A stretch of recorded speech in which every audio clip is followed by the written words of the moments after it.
More motivation actually, yeah, to teach English as medium instruction. So willingness from the teacher and also the motivation to change the student to be a better student in order to face the world globally. Because English is very important, I think. Me myself, most of my family are teacher, so I was born to be a teacher. Their mom is a teacher. My uncle is a teacher. My mother is a teacher. I'm a teacher. My sister is a teacher. Teacher's family. In the teaching ability are in my blood. Yes. So I think you must be my Indonesian sister because my family is the same. But yes, there are teachers who are average teachers who meet the minimum requirement, but those, generally speaking, are not the teachers in EMI. They're not the teachers who are dedicated to do their best for the student.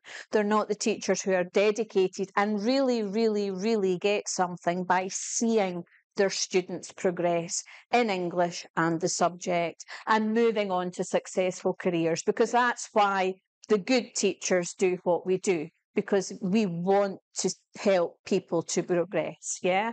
So you are correct. There are people who do the absolute bare minimum, but I don't believe that that's any of you. You're probably the exceptional teachers, and exceptional teachers can always make a difference. And what I'm trying to do is help you to make a difference in English and make it easier for you and make it easier for the students as your English language progresses. Do you all enjoy teaching in English?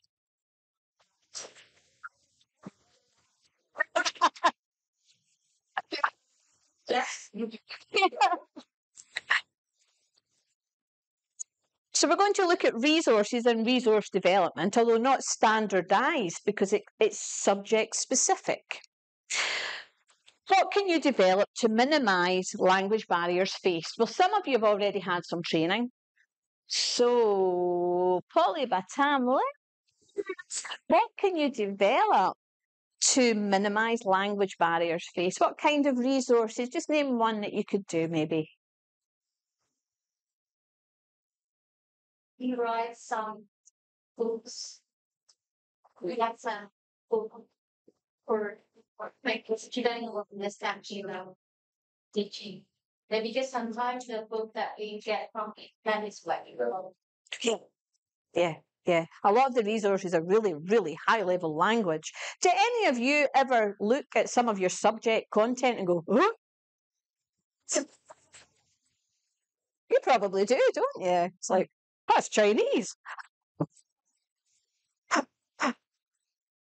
So we've got to be careful of the level of language. We'll look at that anyway. And what different types of activities can we use to pre-teach? Okay, so I'm going to use the word pre-teach because before every lesson, we need to identify whether it's EMI, whether it's Indonesian, we need to identify learning outcomes.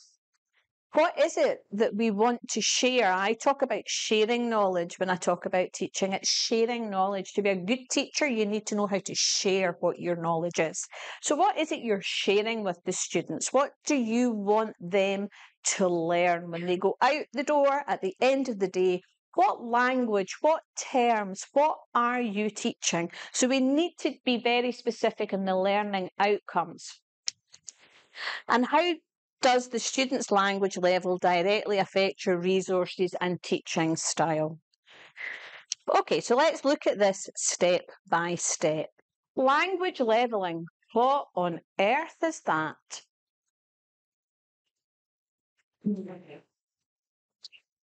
Does anybody here have a TOEIC, an IELTS, or another English qualification? Yeah.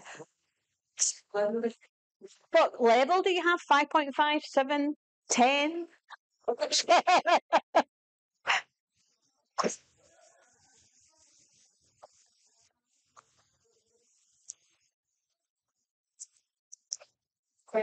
7?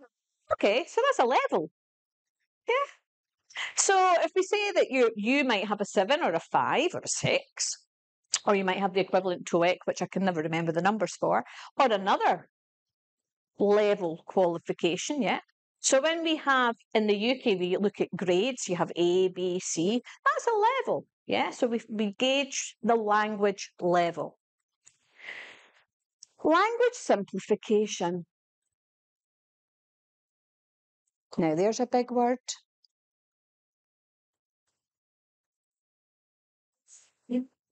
Yes, yes. So I think it was yourself that said sometimes when you get something from the internet, it's really complicated language. So rather than translating it into Indonesian for further and greater understanding, why don't we just make the language easier? Yeah.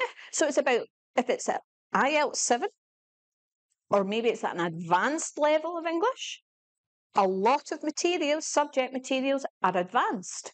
They're written for native speakers. And trust me, sometimes they're complicated for native speakers. So you need to bring it down. You don't change what's in it, you don't change the information, but you bring it down. And there are some terms and some terminologies that you cannot and should not translate.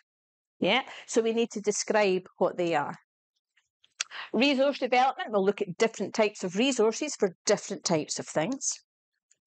Methodologies and embedding language in context. We had that as well. Sorry, I don't know any of your names. From the lady in the dark red, about language and context.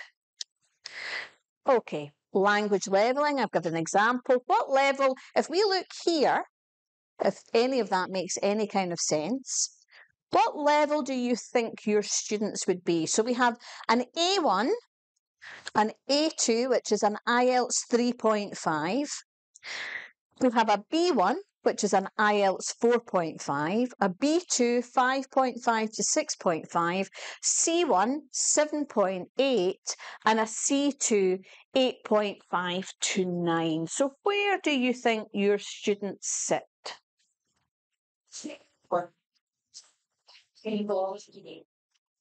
Okay. Now, I've got 1 or 2 years' experience of teaching in English, and A1 and A2s are really basic level. They struggle to form sentences. They struggle with word order. Yeah. So you really do have lots of challenges trying to teach an EMI if your students are of that level. The minimum recommendation that I personally and professionally would make for students who wanted to study EMI, they would have to be a low level B1, so A2 high, just about B1. And there should be ongoing English language training throughout minimum the first 2 years of the course, as well as being subject taught, because otherwise it's going to be very challenging. Why is it important to identify or to know the level of your students? Because by knowing the level of the student, we can find out the strategy that we are using in teaching and learning process.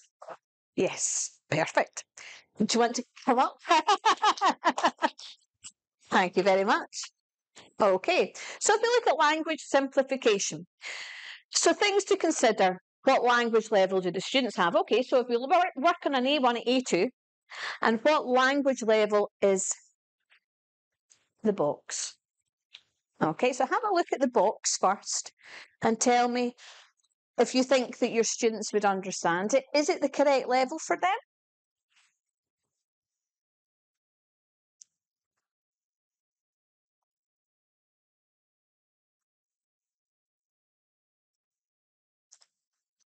So this is actually something that it was part of PowerPoint slide, and it was something that somebody was going to teach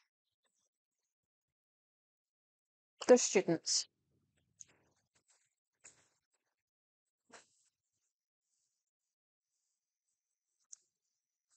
Sorry? The text? C1, at least C1. Okay, so we've got a disparity in level immediately. So our students are going to really struggle to understand. So I'll give you, you can work in your groups. Nice to hear you speaking in English. You can work alone. It's entirely up to yourselves, whichever way you prefer to work. Identify some of the language that you think is important, that you need to teach, that's essential. We call it key language. So the parts of the text that you cannot lose because it makes meaning of the lesson. Yeah? So identify the important language and make a note of the words or the terms or the sentences that you think are fundamental and cannot be changed for this lesson. It might be a word, might be a sentence, might be a phrase. There are no right and no wrong answers.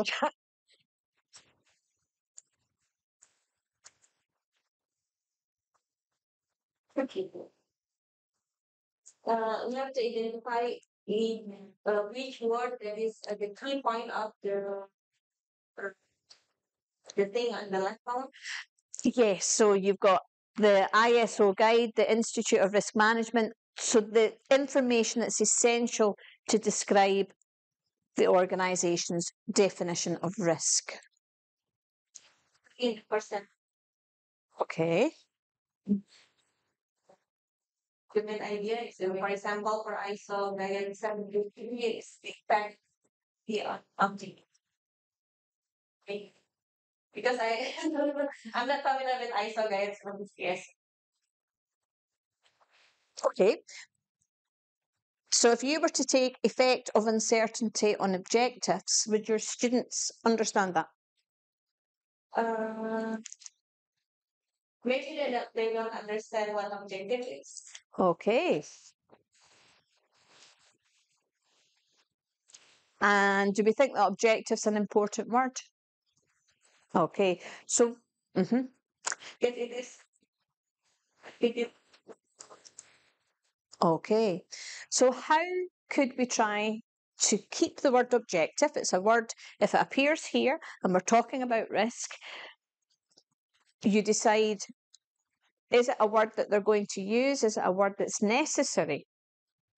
And if it is a word that they're going to need and they're going to use, how can we explain in English what objective means?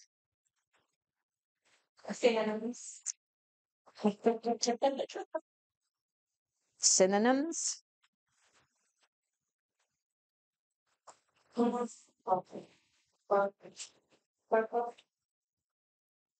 Ah, yes, you could use the purpose. Yeah. And that is a much lower level word. It's simpler. Always try to remember the journeys that you've all made in English. Yeah. That when you were learning before, when you had a lower level, remember back and use synonyms that are simpler, that are lower level. But then the example of similar thing. So it is easier for them to understand what is it about. That is understandable by them. Example, another analogy, yeah, right. Because maybe it's not their subject, so it is quite bigger for them. So you are trying to give a simple definition. Yes. Our word. Yes, exactly. Simple definitions. Are there any other words in here that perhaps you think are important that you might need to give a simple definition of in English or a synonym? Are there any other words that you can identify here that at A1 or A2 your students wouldn't understand? Or perhaps is it a whole sentence that you think you might need to simplify and bring down a level?